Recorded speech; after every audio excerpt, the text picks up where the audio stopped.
আসসালামু আলাইকুম দর্শক, আমি আপনাদের দেখাবো কিভাবে বাংলাদেশের জাতীয় পতাকা অঙ্কন করতে পারি মাইক্রোসফট ওয়ার্ডের সাহায্যে। চলুন দেখা যাক।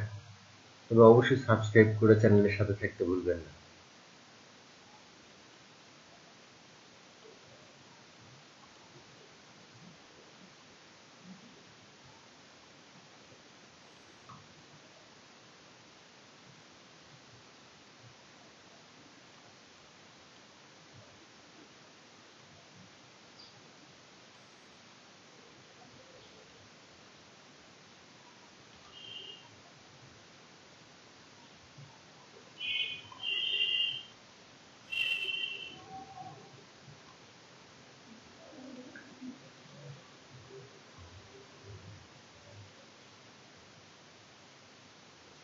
মাঝখানে যে গোল শেপটি দেখা যাচ্ছে, তারপর মাউসে রাইট ক্লিক করতে হবে, ফরম্যাট অটো শেপে চাপ দিতে হবে, দেন ফিল কালার থেকে এখানে রেড করে নিতে হবে।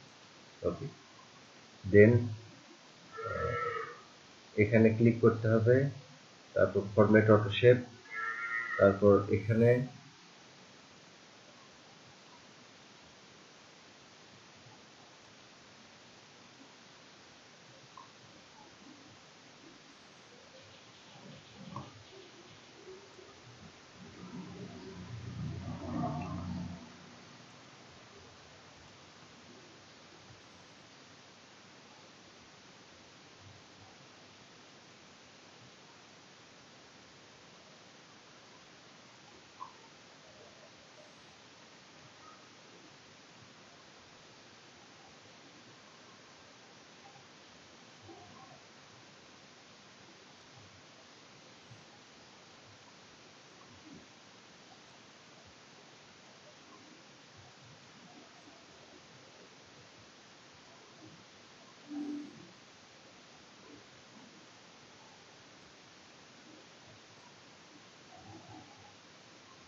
তাহলে আপনাদের অতি সহজে খুব দ্রুততম সময়ের মধ্যে মাইক্রোসফট ওয়ার্ডের সাহায্যে একটি জাতীয় পতাকা অঙ্কন করা দেখালাম।